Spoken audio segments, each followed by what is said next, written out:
꿈을 갖다가 보통 사람들은 굉장히 심각하게 받아들입니다. 꿈을 잘 꾸고 좋은 꿈을 꾸으면은 아침에 일어날 때 기분도 좋고, 또 오늘 또 뭐 혹시 복권이라도 하나 사면은 뭐 좀 될 것 같은 그런 느낌도 들고, 그래서 하루 종일 일하는데도 기분이 좋아요.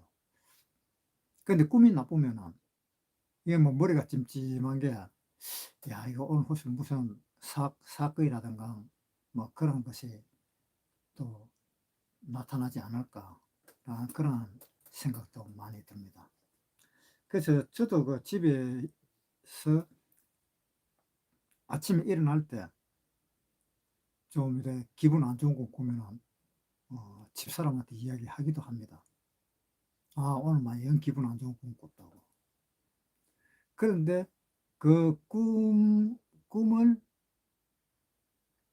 하나님이 이 세상에 통치하실 때도 그 야곱한테 첫째 꿈이 나타났었지요. 베델에서 천사가 하늘 높이 사닥다리를 놓고 그걸로 올라가고 내려가고 하는 걸 야곱은 그 꿈을 꿨습니다. 그래서 거기에서 하나님을 봤다라는 그런 이야기를 하는 것입니다. 그만큼 이 꿈이 우리한테 좀 중요한 그런 자리를 차지하고 있는 것 같아요. 그런데 그 꿈은 우리가 믿지를 못합니다. 꿈은 다 한마디로 개꿈이라고 생각하면 돼요. 그때 기분만 좀 그런 것이지 꿈은 하나도 안 맞아요. 왜 그런가 하면은 하나님이 이 요한계시록을 이야기할 때에 이 인봉을 했다라고 이렇게 이야기됩니다. 그리고 다니엘서에도 보면은 이 책을 인봉하라라고 이렇게 되어 있습니다. 그런데 그 인봉을 해놓은 것을 열어 제치면은 그 다음에는 이제 그 인봉한 그 내용이 이제 나오겠지요. 그런데 요한계시록 인봉하라 하는 그 내용은 이 세상을 심판한다 하는 그 내용이 들어있어요. 그런데 다른 개인적인 내용은 들어있지 않습니다. 그래서 이 요한계시록에 있는 그 사도 요한이 그 계시를 받을 때 인봉하라라고 계시를 받지 않았습니다. 계시를 하고 그 사도 요한에게 요한계시록의 내용을 이야기하면서 네가 인을 떼라 라고 이야기했습니다. 인을 떼라 하는 말은 이제 열어라, 인봉한 것을 열어라, 이제 그런 내용인데, 그러니까 하나님이 인봉해 놨는 걸 억지로 열었다 해도 그 인생에 관해서 문제는 없습니다. 인생에 관한 문제는. 그러니까 그 인생에 관한 그 문제는 하나님 편에서 완전히 가지고 있기 때문에 하나님이 그 한 사람 한 사람에 대한 그 인생에 대해서 하나님이 가르쳐 주지 않으면 절대로 알 수가 없습니다. 그런데 요즘에 뭐 옛날에도 그랬었지만은 자기가 꿈이 조금 이상하게 꾸면은 점쟁이 집에 간다든가 뭐 꿈 해석을 듣고 싶어서 누구한테 이야기를 한다라든가, 그래서 오늘 좋은 꿈을 꾸가지고 뭐야 복권에 당첨됐다라든가 뭐 그런 내용도 많습니다. 그래서 복권에 당첨된 사람들의 꿈은 보통 이러이러한 꿈을 꾸더라라는 그런 내용이 있기 때문에 사람들은 그와 비슷한 꿈을 꾸면은 복권을 먼저 떠올리게 되고, 근데 그거는 성경하고는 전혀 상관이 없습니다. 한마디로 개꿈으로 생각하면 돼요. 바울이 뭐라고 이야기했는가 하면은 제가 하나님한테 받은 그 비밀을 이 성경에 다 기록했다라고 이야기를 하고 있습니다. 자기 그 비밀을. 에베소서 3 장에 한번 보겠습니다. 에베소서 3장 3 절. 곧 계시로 내게 비밀을 알게 하신 것은 내가 이미 대강 기록함과 같으니 이것을 읽으면 그리스도의 비밀을 내가 깨달은 것을 너희가 알 수 있으리라. 이 성경을 읽으면 내가 그리스도의 비밀을 깨달은 것을 너희들이 알 수 있을 것이다 라는 그런 내용입니다.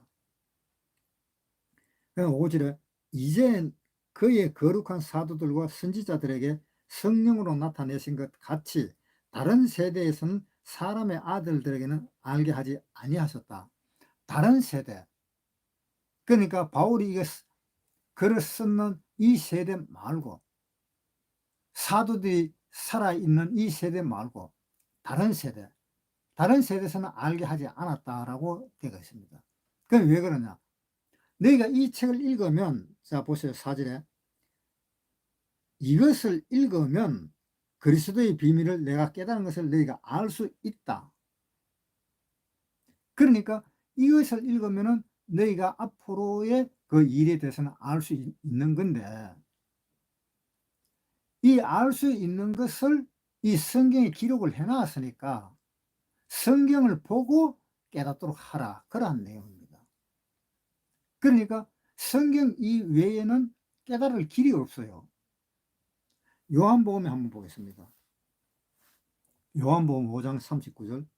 너희가 성경에서 영생을 얻는 줄 생각하고 성경을 상고하거니와 이 성경이 곧 내게 대하여 증거하는 것이로다. 그러니까 39절에 너희가 성경에서 영생을 얻는 줄 생각하고 성경에서 영생을 얻는 줄 생각하라. 그 성경에서 영생을 얻는 줄로 생각하고 성경을 상고하거니와 이 성경이 곧 내게 대하여 증거하는 것이로다. 이 성경이 예수님에 대해서 증거한다. 그러니까 예수님에 대해서 증거하는 이 성경은 이 모든 내용이 다 들어가 있는 겁니다. 이 성경 안에는 심지어 세계사까지 다 들어가 있는 거거든요. 그러니까 다 들어가 있는 것을 알려면은 이 성경에서 알 수가 있지 성경을 벗어나면은 알 수가 없다는 겁니다. 알 수가 있다라는 그 말은 무슨 말인가 하면은 미래를 알 수 있다는 이야기예요. 미래를 알 수 있다는 거. 그러니까 미래를 알려면은 이 성경 이외에는 알 길이 없다는 겁니다. 그리고 이 성경이 기록되지 않았다면은 더더욱 알 수가 없는 거고. 그래서 종종 이런 이야기가 듣깁니다. 그 교회에 어떤 사람들이 교회에 다니는 사람들이 점집으로 온다 하는 이야기를 심심찮게 들립니다. 믿지 않는 사람들한테 저도 들었거든요. 그러나 구원받은 사람은 절대 그런 일은 없을 거라고 저는 확신을 합니다. 요한계시록 5장 1절 읽겠습니다. 내가 보매 보호자에 앉으신 이의 오른손에 책이 있으니 안팎으로 섞고 7인으로 봉하였더라. 자, 여기에 내가 보니 보호자에 앉으신 이의 오른손에 책이 하나 있는데 그 책은 안팎으로 썼더라. 앞뒤로 썼다 이 말이죠. 안팎으로 썼더라. 7인으로 봉하였더라. 자, 봉하였다 하는 말을 우리가 쉽게 이야기하려고 하면 어떻게 알 수 있는가 하면 봉했다 하는 말은 우리가 편지를 쓰면은 편지 쓴 그 내용을 편지 봉투 안에다가 넣어서 풀로 발라버리죠. 그것이 봉했다 이런 뜻입니다. 그리고 다시 5장 1절에 내가 보매 보호자에 앉으신 이의 오른손에 책이 있으니 안팎으로 섞고 7인으로 봉하였더라. 7인. 그러니까 일곱 인으로 봉하였다 하는 말은 하나님은 일곱이라 하는 숫자는 완전한 숫자이기 때문에 완전하게 봉했다라는 그런 뜻입니다. 그래서 완전하게 봉했는데 일곱 인으로 봉했다. 그러니까 일곱 인이라 하는 거는 일곱 도장으로 인해서 봉해졌다. 도장을 일곱 번 찍었다 이 말입니다. 그래서 요한계시록 심판할 일곱 인을 떼시고 그 다음에 일곱 나팔을 불고 그 다음에 일곱 대접을 엎고 요한계시록은 그렇게 나오거든요. 그러니까 일곱 인으로 봉했다 하는 말은 일곱 개의 인으로 봉했다 이런 뜻이에요. 근데 그 일곱 개의 인이 바로 뭔가 하면 하나님의 완전한 인이다라는 그런 뜻이에요. 그 인이라고 하는 말은 도장을 이야기하는 거예요. 이 요한계시록 책을 옛날에는 두루마리였잖아요. 그 지금 현재 있는 이런 책과 같은 이런 책은 나온 지가 얼마 되지 않았을 거예요. 옛날에는 두루마리였어요. 두루마리를 감아 가지고 거기에다가 뭐 진흙 같은 걸 갖다가 칠해 가지고 뜯어 보지를 못하도록 완전히 봉해 가지고 그 진흙 위에다가 그 사람 이름을 새긴다든가 안 그러면 도장을 찍는다라든가 그렇게 해서 봉해 놓은 책이 이 요한계시록인 거예요. 그다음에 2절 또 봄에 힘 있는 천사가 큰 음성으로 외치기를 누가 책을 펴며 그 인을 떼기에 합당하냐 하니 하늘 위에나 땅 위에나 땅 아래 능히 책을 펴거나 보거나 할 리가 없더라. 자, 하늘 위에는 누가 살아요? 천사가 살지요. 땅에나 땅 위에는 누가 살아요? 사람들이 살지요. 그 다음에 땅 아래에는 뭡니까? 영들이 있죠, 영들. 그러니까 하늘 위에 있는 이 천사들이나 땅에 있는 이 사람들이나 땅 아래에 있는 이 영들이나 아무리 봐도 이 인을 뗄 사람이 없더라 이런 이야기입니다. 왜 인을 뗄 사람이 없을까? 그런데 우리가 이걸 한번 생각해 봐야 돼요. 왜 요한계시록이 하나님은 써가지고 사도 요한한테 줘가지고 우리의 이 미래를 알려주는 거냐? 우리의 이 미래를 알려준다는 것은 바로 무슨 의미가 있는가 하면 너희는 앞으로 이렇게 될 거다 하는 것을 우리한테 보여주고 있는 거예요. 그래서 그 보여줌으로 인해서 우리가 앞으로 가야 할 길을 찾으라는 의미지요. 그러면은 이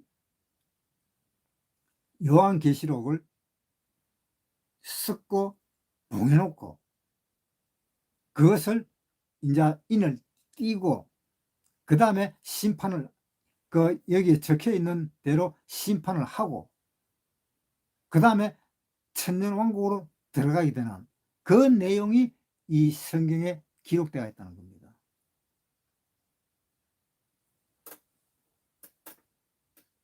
그러면은 그 7년 동안 그 환란을 왜 여기 기록을 해 놨느냐? 이 요한계시록에 기록된 것이 7년 대환란에 대한 기록입니다.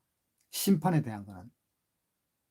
7년 대환란 끝나고 그다음에 천년왕국으로 들어가는 그다음에 천년왕국 끝나고 영원한 천국에 들어가는 그것을 기록을 해 놨는데 일단은 뭐부터 기록되어 있는가 하면 심판하는 것부터 기록되어 있어요. 그래서 천년왕국 들어가기 전에 심판, 천년왕국에서 영원한 천국에 들어가기 전에 심판하고 심판하는 그 과정을 기록해 놓은 것이 요한계시록입니다. 그러면 이 요한계시록은 또 심판을 어떻게 하는가 하면은 제일 처음에 7인을 뗍니다. 자, 여기 요한계시록 한번 보세요. 6장에 한번 보세요. 6장 1절에 내가 보매 어린 양이 7인 중에 하나를 떼시는 그때에 내가 들으니 내 생물 중 하나가 우레소리와 같이 말하되. 자, 하나가 우레소리처럼 말을 하더라. 그 말은 뭡니까? 말 한마디 하는 것이 천지가 흔들릴 정도로 말을 하는 그런 엄청난 높은 음성이라는 뜻입니다. 우리가 지금 살고 있는 이 세상에서 하늘에서 갑자기 어떤 소리가 들리고 천지가 흔들릴 정도로 그러한 목소리가 들리면 어떨까요? 저 같아도 아마 겁이 나고 도망갈 거예요. 어디 숨으려고 생각을 할 겁니다. 그런 말이 계속 나온다면 불안해서 못 살 거잖아요. 그래서 이제 심판을 알린다 하는 뜻이에요. 7인을 떼면서 심판을 알리고 이제 심판을 하는 겁니다. 그리고 7인을 떼고 난 그 마지막 7번째는 그 다음에 이제 나팔을 부릅니다. 나팔을 하나씩 불 때마다 또 심판이 내려옵니다. 그 다음에 나팔을 7째 나팔을 불 때에 그 다음에 하나님의 진노가 가득하게 담겨있는 그 대접을 갖다 엎어버립니다. 대접을 엎는다 하는 말은 그 대접 안에 하나님의 진노가 다 들어있는 걸 진노를 땅에다가 엎어버린다는 뜻입니다. 그러니까 하나님의 진노를 쏟아낸다는 뜻이지요. 그렇게 해서 7대접을 다 쏟아내면 이제 심판은 끝입니다. 그래서 요한계시록 1장에서 11장까지는 요한계시록의 끝입니다.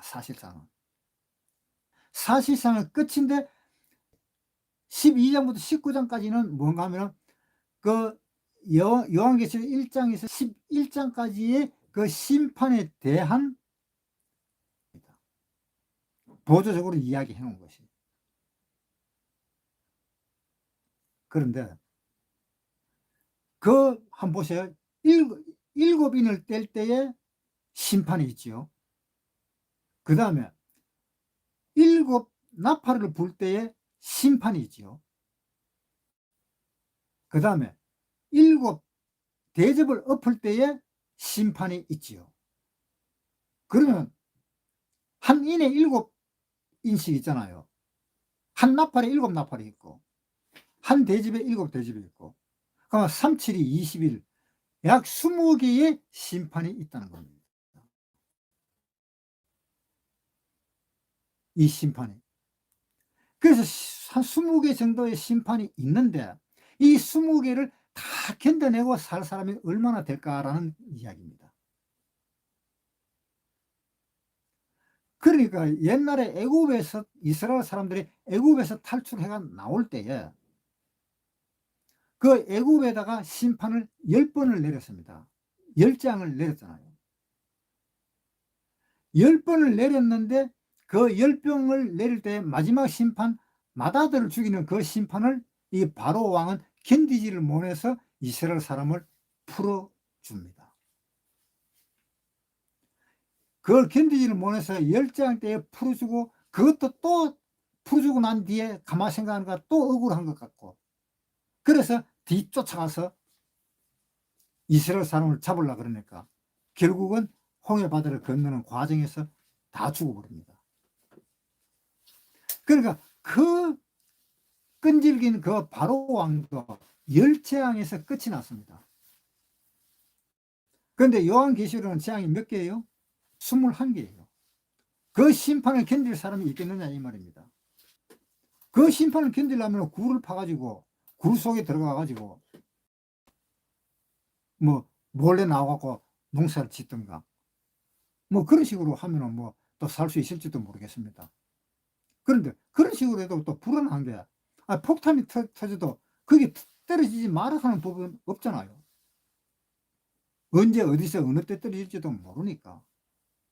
우크라이나하고 러시아하고 전쟁하고 있는데 러시아에서 계속 폭탄을 퍼부으니까 우크라이나에서 언제 어디서 어떻게 폭탄이 떨어질지 모르니까 움직이지를 못한다는 겁니다. 그 전쟁 하나 때문에도 온 백성들이 움직이지를 못하는 그런 상황이 되어 버렸는데, 이 요한계시록에 나오는 7재앙, 21재앙이 떨어지는데 그거 보통 일 아니잖아요. 그 재앙에 대해서 한 가지만 한번 보겠습니다. 요한계시록 16장 19절부터 읽어보겠습니다. 큰 성이 세 갈래로 갈라지고 만국의 성들도 무너지네. 큰 성 바벨론이 하나님 앞에 기억하신 바 되어 그의 맹렬한 진노의 포도주산을 받으며 각 섬도 없어지고 그 산악도 간데 없더라. 중수가 한 달란트나 되는 큰 우박이 하늘로부터 사람들에게 내리며 사람들이 그 박지로 인하여 하나님을 회방하니 그 재앙이 심히 큽니다. 자, 우박이 엄청나게 큰 게 내려온다 그러죠. 우박이 한 40kg 정도 되는 우박. 그러니까 7년 대환란 때는 이게 보통 일이 아닙니다.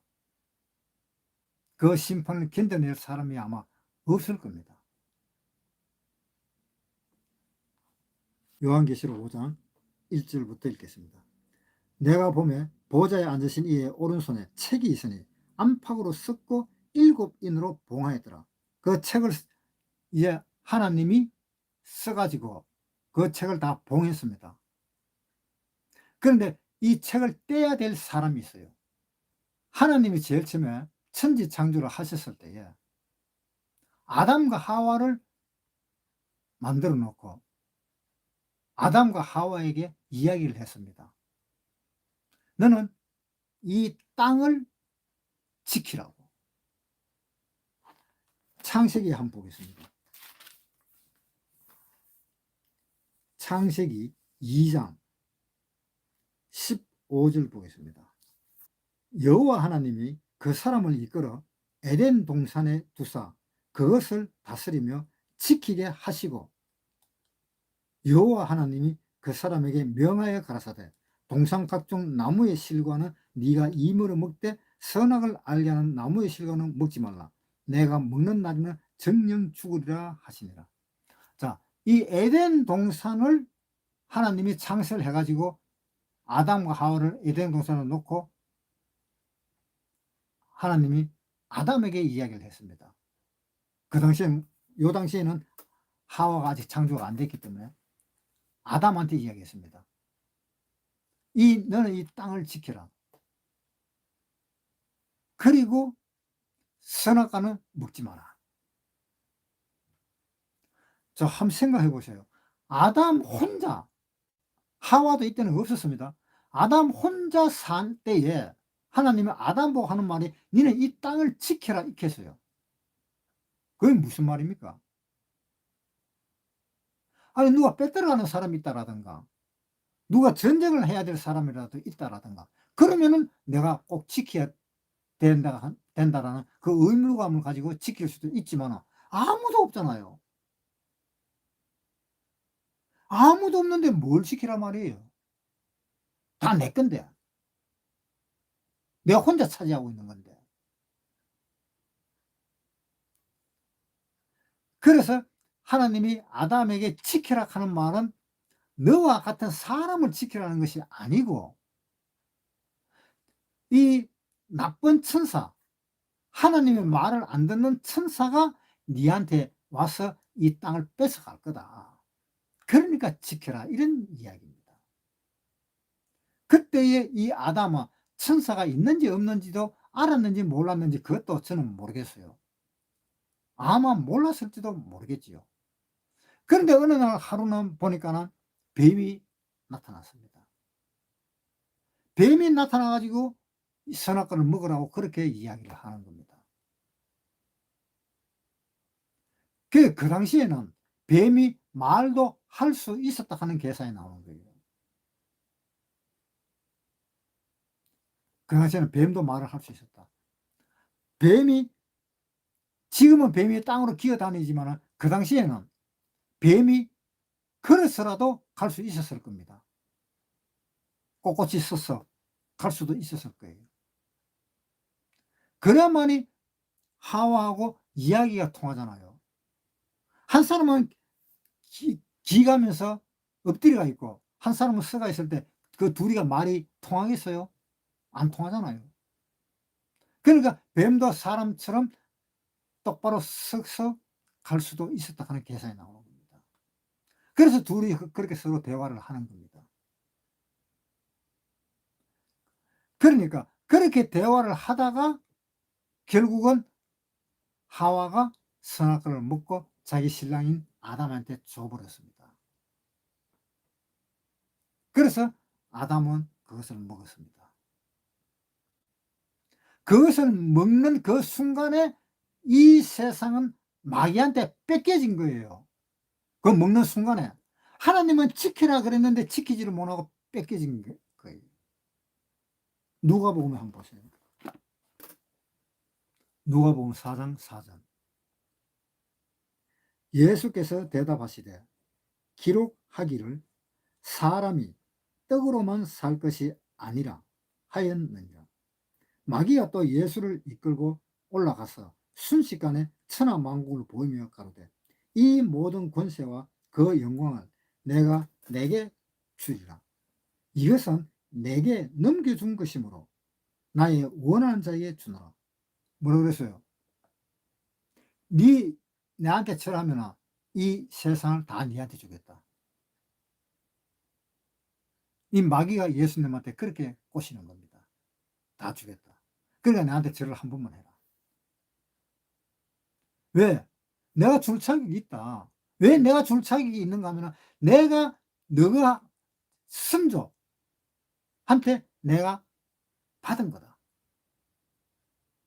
그러니까 내 것이 된 거야. 그러니까 이제는 내 것이 되었는데 이제는 네가 나한테 절을 하면 내가 네한테 다 주겠다. 그렇게 이야기가 나오는 겁니다. 그래서 예수님은 그것을 거부를 했습니다. 사람이 떡으로만 사는 것이 아니다. 사람이 명예만 가지고 사는 것이 아니다. 내가 네 말을 왜 듣느냐. 그래서 거부를 했던 겁니다. 그래서 이 세상은 지금도 마귀가 활동하고 있는 세계입니다. 자기 세계이기 때문에. 에베소서에 한번 보세요. 에베소서 2장 1절. 너희의 허물과 죄로 죽었던 너희를 살리셨도다. 그러니까 우리는 구원받기는 어떻게 되어 있다고요? 허물과 죄에 속해져 있었다. 그 다음에 2절에 그때에 너희가 가운데서 행하여 이 세상 풍속을 쫓고 공중의 권세 잡은 자를 따랐으니 공중의 권세 잡은 자를 따랐다. 공중의 권세 잡은 자가 누굽니까? 이것이 마귀잖아요. 그러니까 마귀가 지금 이 세상을 지휘하고 있는 겁니다. 단지 걸리는 것이 가끔 가다가 하나님 앞에 걸려가지고 활동하려고 해도 못하고 주춤거리고 그런 일들은 있지만 실질적으로는 지금 이 세상 마귀의 것이다라는 것입니다.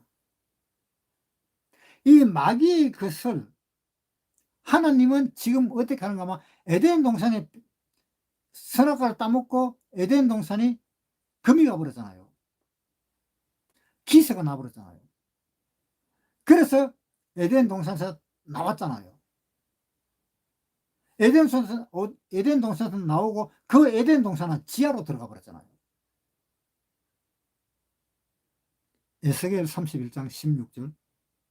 내가 그로 구덩이에 내려가는 자와 함께 음부에 떨어뜨리던 때에 열국으로 그 떨어지는 소리를 인하여 진동하게 하였고 물대임을 받은 에덴의 모든 나무 레바논에 뛰어나고 아름다운 나무들로 지하에서 위로를 받게 하였느니라. 에덴의 모든 나무가 지하에서 위로를 받는다. 지하로 내려가 버렸다는 겁니다. 그래서 중동 지역에 에덴 동산이 있던 그 지역에 석유가 그렇게 또 많이 나는 겁니다. 그래서 지하로 내려가 버렸으니까 다시 하나님은 에덴 동산을 창설을 해야 되잖아요. 아담과 하와 때문에 버려진 그 에덴 동산을 다시 창설을 해야 되잖아요. 눈구만큼의 죄도 있어서 또 안 되기 때문에 하나님은 이 세상을 다시 에덴 동산처럼 만드는 그 작업이 바로 7년 대환란인 겁니다. 네, 아시겠어요? 7년 대환란이 왜 있느냐 하면은 에덴 동산을 재창조하기 위해서 7년 대환란이 있는 겁니다. 그 7년 대환란은 바로 무슨 뜻인가 하면은 7년 동안 환란을 통해서 죄를 없애가는 과정을 이야기하는 겁니다. 죄를 없애는 과정을 이야기하는 거예요. 죄를 7년 동안 죄를 없애서 완전하게 만들어 갖고 그다음에 천년 왕국이라는 옛날에 아담과 하와가 살았던 그 천국인 그 에덴 동산처럼 천년 왕국이 에덴 동산처럼 그렇게 변하게 되는 겁니다. 그러니까 이 세상이 천국처럼 이 세상이 천년 왕국처럼 바뀌어지는 겁니다. 그것을 바뀌도록 하기 위해서 죄를 처리하는 그 과정이 7년 대환란이라는 겁니다. 그래서 7년 대환란 때는 구원받으라 하는 소리가 없어요. 딱 한 군데 있습니다. 구원받으라 하는 소리가. 요한계시록 7장인가? 거기에 보면은 14만 4천 명 구원받는, 그것도 유대인들만 구원받는 그 한 군데밖에 없어요. 그 유대인 14만 4천 명이 구원받는 것은 누구로 인해서 구원받느냐? 바로 죽지 않고 하늘로 올라간 엘리야와 죽지 않고 하늘로 올라간 에녹과 그 두 사람이 전도를 하는 과정에서 그 유대인 14만 4천 명이 구원을 받는 겁니다. 그거 빼고는, 그 다음에는 그 14만 4천 명 구원받고 나면은 절대로 구원받는 사람이 없습니다. 그런데 하는 말이 끝까지 견디면 구원받는다 그랬거든요. 이 말을 하는 사람이 있습니다. 한번 생각해 보세요. 우리는 예수님의 죽음으로 인해서 구원을 받았습니다. 자, 끝까지 기다리는 사람은 예수님의 죽음으로 인해서 구원받은 사람이에요? 우리는 죽었다가 다시 살아나서 구원받은 사람입니다. 언제 죽었어요? 휴거될 때 죽잖아요. 휴거될 때 우리는 죽어서 새로운 몸으로 입고 천국으로 가잖아요. 그런데 끝까지 견디는 사람은 죽음이 없잖아요. 죽지 않고 천국 가잖아요. 그 사람과 우리가 죽었다가 천국 가는 사람과 하늘과 땅 차이입니다. 예. 그래서 엘리야가 다시 내려오고 에녹이 다시 내려오는 것은 무엇 때문에? 엘리야와 에녹은 죽지 않고 하늘로 갔습니다. 그런데 사람은 어때요? 히브리서에 한번 보세요. 히브리서 9장 27절. 한 번 죽는 것은 사람에게 정하신 것이요 그 후에는 심판이 있으리니. 한 번 죽는 것은 사람에게 정하신 것이다. 사람이라면 다 한 번은 죽어야 된다. 심지어 예수님까지 죽었잖아요. 그런데 안 죽고 천국에 올라가고 또 안 죽고 영원한 천국에서 살 수 있어요? 그렇게 되면 하나님 말이 잘못되잖아요. 엉터리가 되잖아요. 에녹은 사람 아닙니까? 엘리야는 사람 아닙니까? 그 엘리야와 에녹이 죽지 않고 천국에 갔기 때문에 다시 내려와서 또 죽어야 된다 하는 그 임무가 남아있는 겁니다. 그래서 요한계시록의 11장인가 거기에 보면 두 사람이 내려옵니다. 그 사람이 바로 엘리야고 또 에녹입니다. 왜? 그 사람은 죽지 않고 천국 갔기 때문에 죽으로 내려오는 거예요. 그런데 끝까지 견딘 사람은 안 죽었잖아요. 안 죽고 또 뭐라요? 심판을 안 받았잖아요. 안 죽고 심판도 안 받아서, 그리고 몸도 변화가 되질 않았어요. 몸도 자기가 살고 있는 그 몸으로 들어가는 겁니다. 그런데 우리는 어때요? 우리는 죽었고 십자가에서 죽었잖아요. 예수님이 죽으실 때 우리도 같이 죽었잖아요. 우리 몸도 변화되었잖아요. 그게 우리 죽음이잖아요. 우리 몸이 변화되었고 우리가 죽었고, 그 다음에 그리스도의 심판대에서 심판받았잖아요. 한번 보세요. 고린도후서 5장 10절. 이는 우리가 다 반드시 그리스도의 심판대 앞에 드러나 각각 선악간에 그 몸으로 행한 것을 따라 받으려 함이라.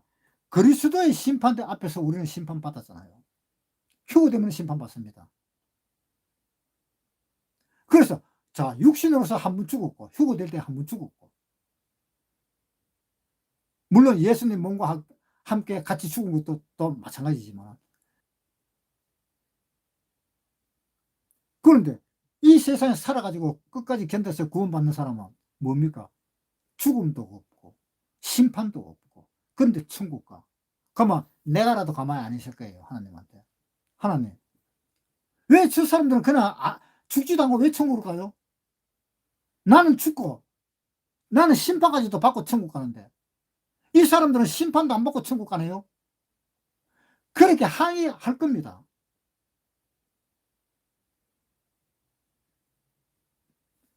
그렇게 해서 천국 가는 사람은 말이 천국이지, 그 똑바른 천국입니까 그게? 그리고 그 사람은 성 바깥에서 사는 사람들입니다. 그 사람은 몸이 아픕니다. 그 사람은 몸이 아파요. 성 바깥에 사는 사람은. 몸이 아프니까 어떤 일이 있느냐. 나뭇잎, 나뭇잎으로 먹으면은 그 몸이 안 아프게 되는 어떤 마취제가 있는가 봐요. 그 마취제를 사용해서 아픈 것을 낫도록 하라는 그 하나님의 그 명령도 있습니다. 요한계시록 22장 2절. 길 가운데로 흐르더라. 강 좌우에 생명나무가 있어 그 12가지 실과를 맺히되 달마다 그 실과를 맺히고 그 나무 잎사귀들은 만국을 조성하기 위하여 있더라. 자, 달마다 실과를 맺히는데 그 나무 잎사귀들은 만국을 소성하기 위하여 있더라. 잎사귀들은 만국이 소성하기 위해서 있더라. 생명나무의 잎사귀를 사용하면 만국이 다시 소생된다. 다시 힘을 얻는다. 아픈 것도 낫게 된다. 그런 이야기입니다. 지금 이 생명나무 성 안에 있습니다. 그러니까 이 사람들이 몸이 아프고 그러면 필요하면 성 안에 와가지고 잎사귀를 가져가는 거예요. 그래서 자기 몸 아픈 부위, 힘든 부위, 그것을 붙이든지 먹든가 뭐 어떻게 하겠죠. 그렇게 하면서 평생 영원히 그렇게 살아야 되고, 우리는 그러한 일이 없습니다. 그 만국에 있는 구원, 죽음을 보지 않고 구원 받아가지고 천국에 들어간 사람은 평생을 일해야 돼요. 물론 놀러 가는 것도 있긴 있겠지요. 그러나 우리는 평생을 즐깁니다. 평생을 즐겨요. 완전히 다른 겁니다.